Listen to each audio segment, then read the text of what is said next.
My friends, there is a moment in every life when the weight of our past choices presses heavily upon us.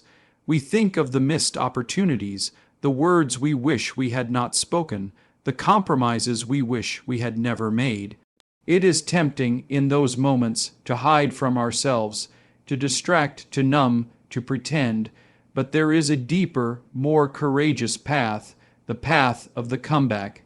And not merely a comeback to the routines we once had, or the positions we once held, but a comeback that is an act of reconciliation with our own souls.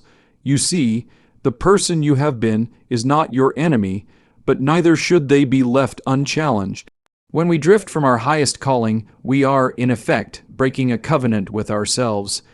We tell ourselves in youth that we will live with integrity, with passion, with joy, and then life's pressures erode those promises. This is why the comeback must be more than a performance. It must be an apology. A sincere apology to the self you abandoned, the self you betrayed, the self you have neglected in the shadows.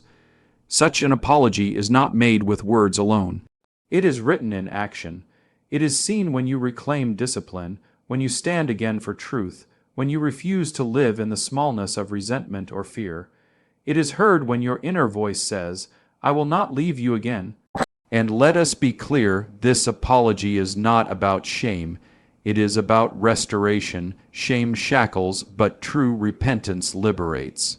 When you offer this apology to yourself, you are not wallowing in guilt.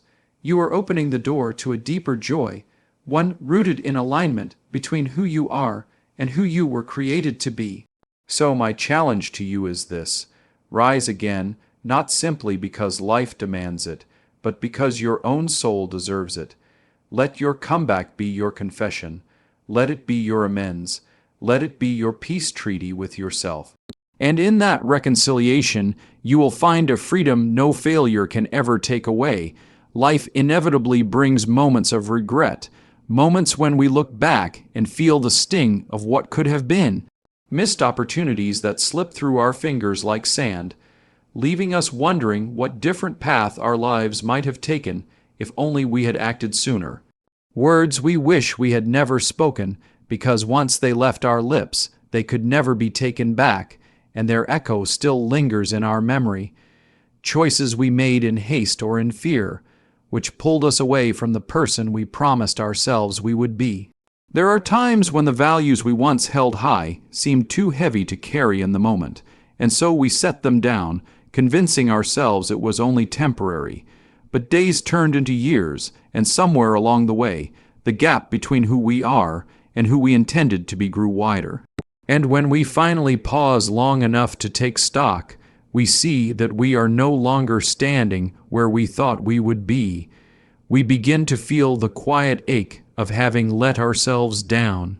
It is a strange kind of betrayal, because it is one that comes not from a stranger or an enemy, but from the very person whose trust we should guard most carefully, ourselves. We remember the passion we once had, the dreams we swore we would protect, the commitments we made in the stillness of our hearts, and we realize we have wandered far from that place. This is not an easy realization to face. It is far more comfortable to push it aside, to distract ourselves with busyness, to bury it under achievements that look good on the outside but leave us hollow within. Yet the quiet truth remains, waiting for the day we have the courage to face it. When that day comes, the temptation will be to chase a quick fix, to rush toward reclaiming the appearance of who we once were, rather than doing the deeper work of becoming it again. But a true comeback is not about appearances. It is about making amends with the soul we abandoned along the way. It is about offering an apology, not in words alone, but in the kind of life we choose to live from this point forward. An apology that says, "I remember you. I have not forgotten what you were made for. I will not walk away again." This is a slow, deliberate process. It asks us to strip away the excuses, the self-deception, and the fear of starting over. It requires that we walk back to the places we left behind, not physically, but morally and spiritually, so we can stand again in the integrity we once knew. It is the work of reconciliation, where the person we are meets the person we were meant to be, and the two agree to walk together again.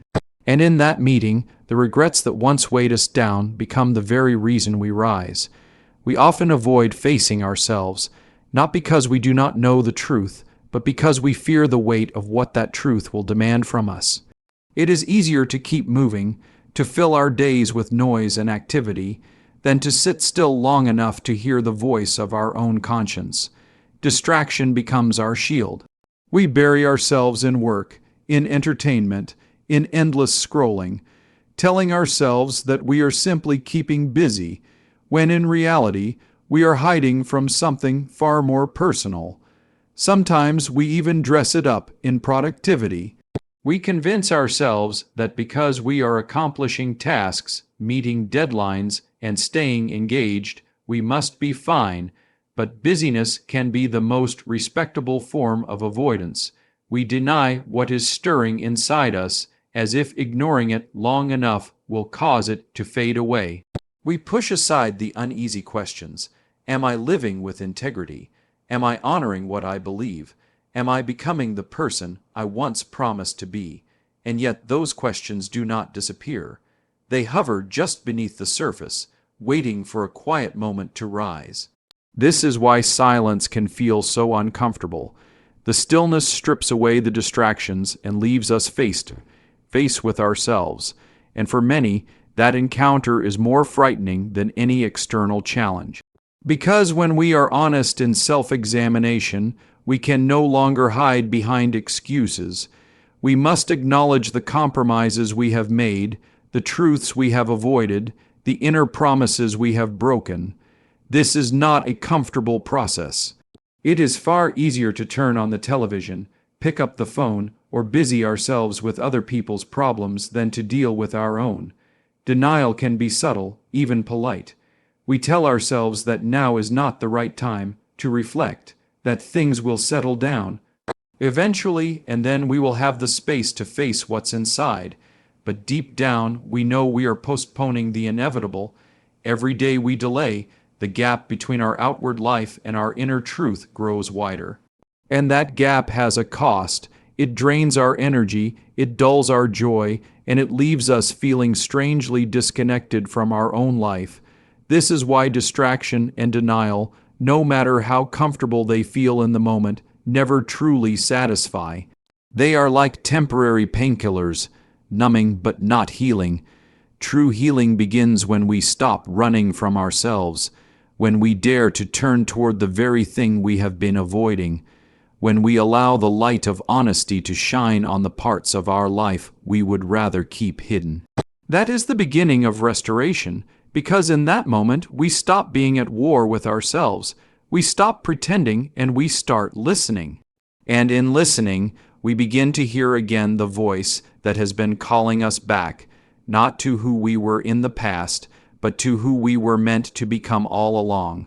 A true comeback is not merely external success. It is not simply about reclaiming a position, achieving a title, or proving to others that we can still perform. It is not measured by applause, recognition, or the outward signs of achievement that the world uses to declare someone back. Those things, while they may have value, are surface level. They can be attained while the deeper issues remain unresolved. A comeback that is only external is like rebuilding the walls of a house while ignoring the cracks in its foundation. It may look strong from the outside, but it cannot truly stand the test of time. The deeper work, the essential work, is internal.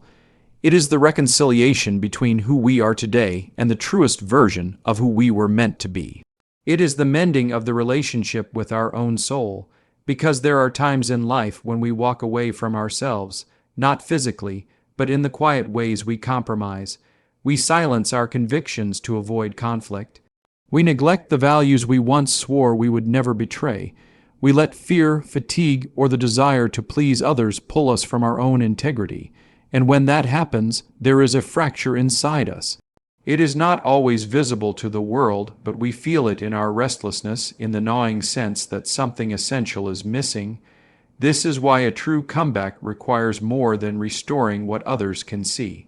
It calls for a return to the core of who we are. It is the act of standing before our own soul and saying, "I am sorry for leaving you behind. I will walk with you again." That is the reconciliation that matters. It is the courage to face the truth without flinching, the humility to acknowledge where we have fallen short, the grace to forgive ourselves, not because we deserve it in some worldly sense, but because the soul cannot thrive without it. When we reconcile with our own soul, the victories that follow are different. They are not fueled by the need to prove something to others, but by the joy of living in alignment with who we were made to be. They do not drain us with the constant fear of being exposed, because there is nothing to hide. They carry a peace that no external validation can give, because they are rooted in wholeness. And here is the paradox. When the inner reconciliation happens first, the outer success that follows is often richer, stronger, and more lasting, not because we chased it, but because it grew naturally out of an honest life. External success without internal peace is like holding a trophy with empty hands. It shines for a moment, but it cannot fill the hollow inside. But internal reconciliation, making peace with our own soul, gives us a foundation that no failure can destroy and no victory can corrupt. It is the kind of comeback that is not dependent on the world's approval, because it comes from the quiet strength of being whole again. When we fail our own values, we break a covenant with ourselves. A covenant is not a casual agreement. It is a deep, binding commitment, a promise made not out of convenience, but out of conviction. And the promises we make to ourselves are some of the most sacred we will ever hold. They are formed in the quiet places of our hearts. They are shaped in moments of clarity, when we see the kind of person we want to be and resolve to live in that direction. They are not made lightly. They are born out of our deepest understanding of what is right, what is good, and what is worthy of our effort and sacrifice. When we break those promises, it is not just a mistake. It is a fracture in our integrity. It is turning our back on the very foundation that supports our character, and while others may never know, we feel the shift. We feel the weight of having gone against what we said we would never compromise. At first, the fracture might seem small. We tell ourselves it was just one decision, one exception, one moment of weakness. But each compromise, each bending of our own standards, creates a gap. And if we leave that gap unaddressed, it widens. We start to rationalize, convincing ourselves that our situation is different, that our circumstances justify the change. But deep down, we remember the original promise. We remember the clarity we once had, the certainty that some things were worth standing for no matter the cost. Breaking that covenant with ourselves leaves a kind of wound that is not healed by time alone, because it is not the passage of time that restores integrity. It is the decision to return to it. This kind of break cannot be ignored forever. It lingers beneath the surface, showing up in subtle ways, in the way we doubt ourselves, in the way our confidence falters, in the way our joy feels muted. We can only run from it for so long before it catches up to us. And when it does, the choice is clear.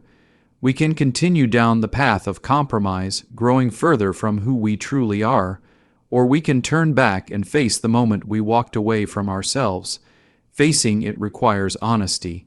It requires the humility to admit we have betrayed our own trust. It demands the courage to make amends, not just with others, but with the person we see in the mirror. Restoring that covenant means realigning our actions with our values. It means making choices today that match the promises we once made, even if those choices are costly, even if they require starting over. When we do this, we begin to heal the fracture. We begin to feel whole again.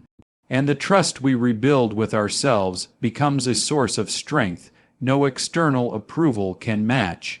Because when our life is anchored in the promises we keep to ourselves, we carry a quiet confidence, knowing that no matter what comes, we will not walk away from who we are again.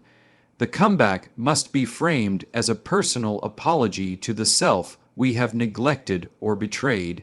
Because at its deepest level, a true return is not about impressing others or silencing critics.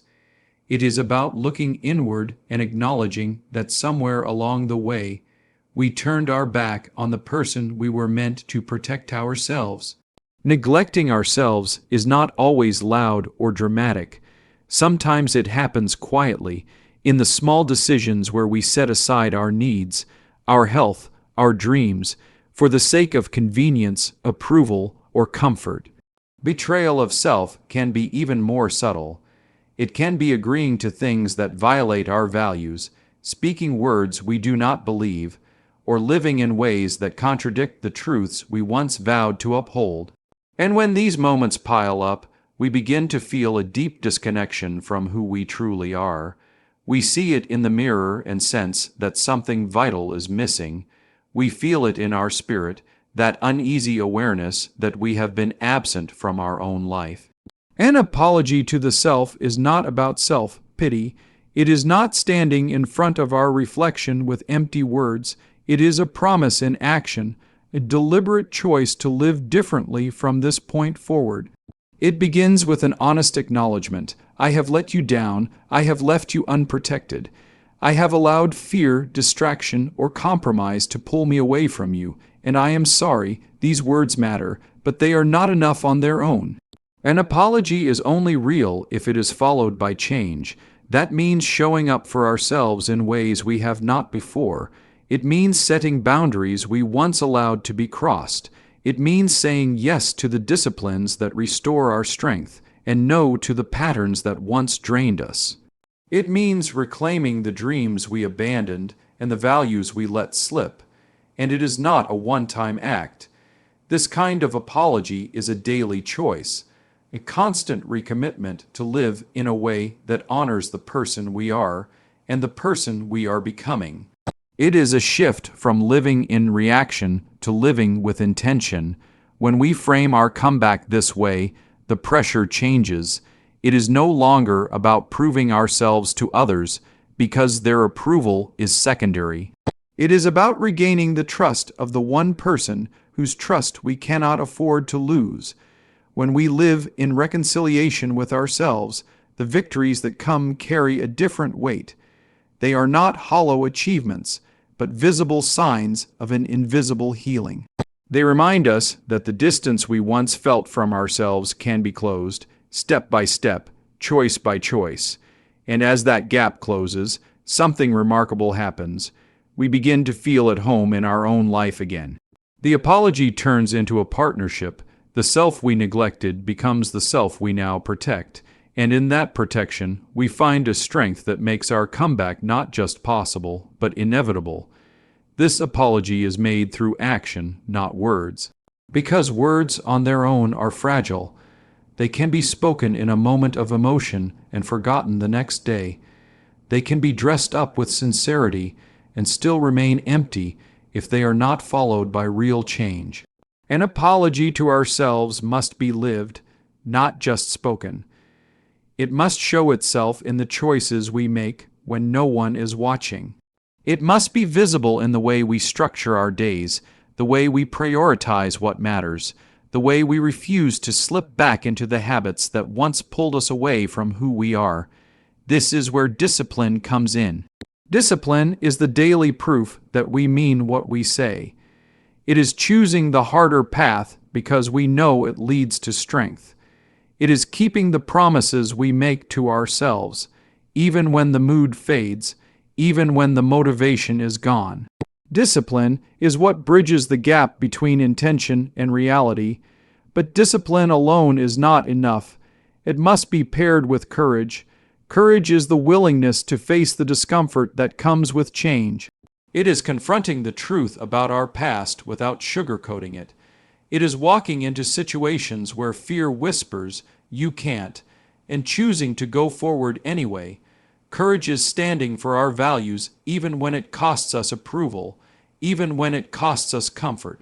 Without courage, discipline can become mechanical, a hollow routine. With courage, it becomes a living expression of our return to integrity, and integrity is the heart of this apology. Integrity is wholeness, the alignment of our words, our actions, and our inner convictions. When integrity is renewed, there is no longer a gap between who we are in public and who we are in private. We do not have to hide parts of ourselves because nothing in our life contradicts the person we claim to be. Integrity is not something we inherit once and keep forever. It must be maintained, guarded, and sometimes rebuilt after it has been broken. Renewed integrity is a declaration: I will no longer live in pieces. I will no longer compromise the truths I know for the comfort of the moment. I will live in such a way that my actions speak the apology my words cannot fully express. And over time, those actions build trust, not just with others, but with ourselves. We begin to believe again that we will follow through, that we will stand firm, that we will not abandon ourselves when the pressure rises. The apology deepens with each day we stay true. It becomes less about making up for the past and more about protecting the future. And as discipline strengthens us, as courage propels us, as integrity roots us, we discover that our life begins to align again, not because we spoke the right words, but because we lived them.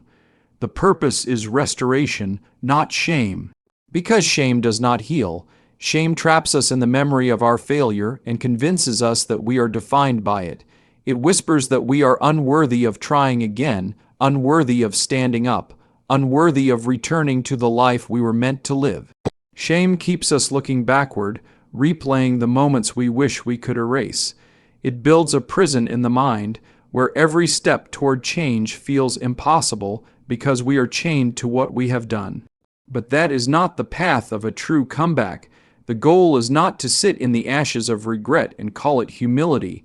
The goal is to rise from those ashes, carrying the lessons we have learned but refusing to be crushed by them. Restoration is different. Restoration takes the broken pieces and fits them together again, not to hide the cracks, but to make something stronger, something wiser, something more beautiful than before.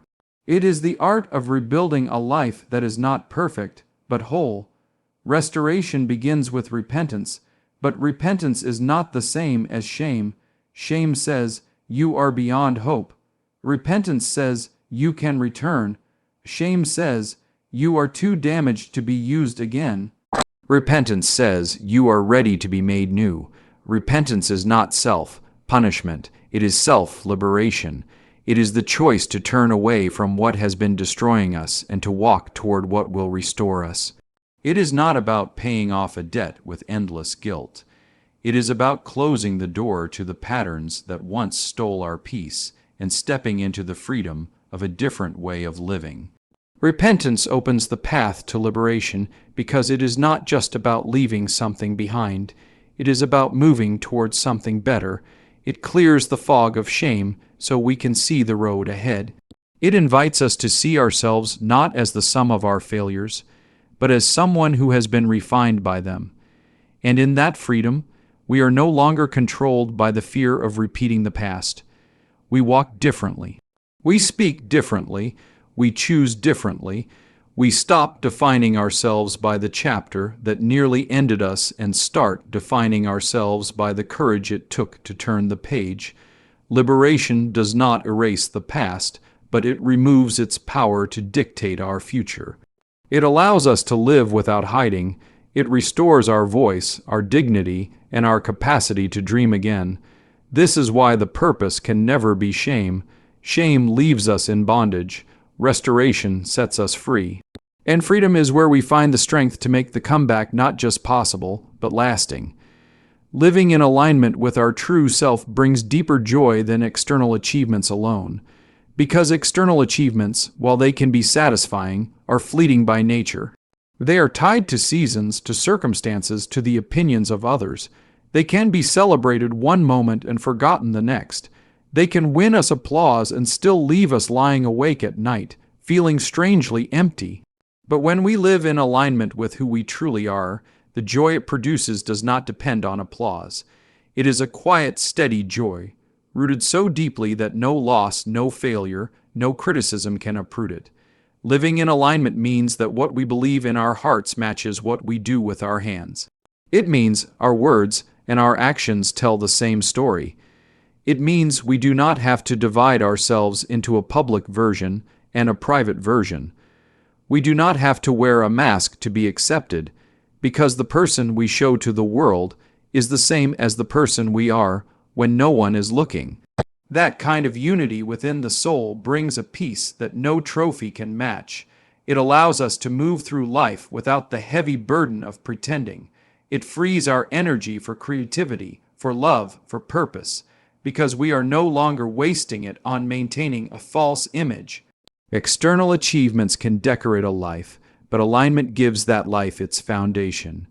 Without alignment, our victories can feel hollow, like winning a game that we never truly wanted to play. We can work for years to climb a ladder, only to realize it was leaning against the wrong wall. But when we live from the center of who we are, even the smallest accomplishment feels rich with meaning. A simple conversation, a quiet act of kindness, the discipline of showing up every day, these become deeply satisfying because they are true to us. This is why alignment produces a joy that lasts. It is not built on constant performance or on meeting shifting expectations.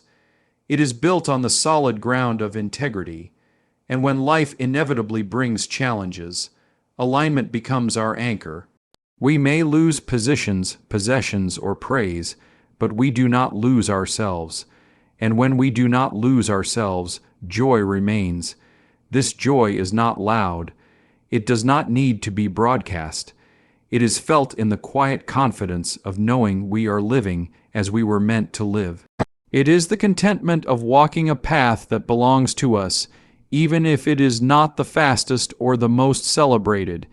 It is the deep satisfaction of looking in the mirror and recognizing the person who looks back. Living in alignment with our true self is not always easy. It requires courage, sacrifice, and at times, a willingness to disappoint others. But the reward is worth far more than any temporary recognition. It is the joy of living without regret, the joy of being whole, and the joy of knowing that our life is not just successful in the eyes of the world, but true in the eyes of our own soul. Making amends with yourself creates resilience and a sense of inner peace. Because the most exhausting battle is the one we fight within. When we are at odds with ourselves, every step forward feels heavier, every decision is clouded with doubt, every success feels incomplete because, deep down, we know something inside us is unsettled. But when we make amends with ourselves, that inner conflict begins to dissolve. We stop wasting energy on self-recrimination and start using that energy to grow. We stop punishing ourselves for what we cannot change and start focusing on what we can. This shift is powerful because reconciliation with the self builds a kind of strength that no external challenge can easily break. It is the strength that comes from wholeness. Resilience is not just about enduring hardship. It is about remaining grounded in who we are while hardship comes. When we are at peace with ourselves, difficulties do not define us. They may slow us down, they may test us, but they do not dismantle our identity. We face them with a steadiness that comes from knowing we are not living in contradiction. And with that steadiness comes a deeper form of courage, not the loud kind that needs to be seen, but the quiet kind that refuses to give up. Making amends with yourself also restores trust in your own judgment. When we have broken our own trust in the past, we tend to second-guess ourselves. We hesitate to act, afraid that we might repeat old mistakes. But once reconciliation happens, we begin to believe in our own word again. We know that when we make a promise to ourselves, we will honor it. That trust becomes the foundation of resilience because it allows us to move forward with confidence instead of hesitation. And then, slowly, peace begins to settle in. Inner peace is not the absence of struggle, it is the absence of self-betrayal. It is the quiet assurance that no matter what happens around us, we are not working against ourselves. We are not sabotaging our own steps. We are aligned in heart, mind, and action. This peace changes how we face life. It allows us to respond instead of react. It frees us from the frantic need to prove ourselves to others because we have already proven ourselves to ourselves. It gives us room to breathe, to think clearly, to choose wisely, and in that space, joy has a way of returning. It is not the fragile joy that depends on everything going right. It is the steady joy of knowing we are living in truth. The storms may come, but we know where we stand. We know who we are, and that knowledge, born from making amends with ourselves, becomes a shield that no amount of criticism, loss, or uncertainty can easily pierce. It is the kind of resilience that carries us through the hardest seasons and the kind of peace that remains when everything else is shaken. Your soul deserves your return. Rise for the sake of the person you were created to be. Because no matter how far you have wandered, no matter how much you have lost, there is still a part of you that remembers who you truly are. It may be buried under layers of disappointment, fear, or compromise, but it is still there waiting for you to come back. Your soul is not a stranger. It has walked with you through every season, even the seasons when you ignored its voice. It has felt every joy you celebrated and every wound you tried to hide, and still, it has not given up on you. There is a sacred dignity in the way the soul waits. It does not demand with anger, it calls with longing. It knows that until you return to it, you will never feel fully at home in your own life. The world may tell you that the reason to rise is to prove something, to silence your critics, to reclaim your place, to show everyone you still have what it takes. But the truest reason to rise is far more personal. It is to honor the self that was designed with intention, the self that carries your unique calling, your unrepeatable story, your irreplaceable purpose. You were created for more than survival. You were created for more than simply managing the chaos of life. You were made to live in alignment with the vision your Creator had when you first came into being. And when you rise for that reason, for the sake of becoming who you were created to be, something shifts. The weight of comparison begins to fall away. The pressure to meet everyone else's expectations starts to lose its grip, because your comeback is no longer about them. It is about the restoration of you. This return is not just a turning point. It is a homecoming. It is stepping back into the life that fits you, the life that calls out the best in you, the life where you can look in the mirror and say, "This is who I am." And the beautiful thing is, when you rise for the sake of your own soul, you find that you carry more strength than you knew. It is not the strength of pride or ambition. It is the strength of belonging to yourself again. It is the strength of knowing you are where you are meant to be. This is why you cannot stay down, not because falling makes you less, but because staying down would be a betrayal of the very essence of who you are. The world does not need a version of you that is disconnected from your soul. It needs the whole you, the one who has returned, the one who has reconciled, the one who is standing not out of ego, but out of purpose. Your soul has waited long enough. It is time to rise, not just to move forward, but to come back to the person you were always meant to be. And when you do, you will find that every step forward feels like a step home. Then let this be the moment you choose to return.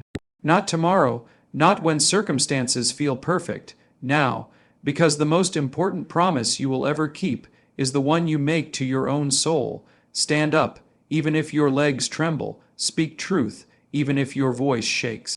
Take the first step, even if the road ahead feels uncertain. For every step you take back toward yourself is a step into strength, into peace, into the life you were created to live. And when you finally arrive, you will not just have made a comeback. You will have come home,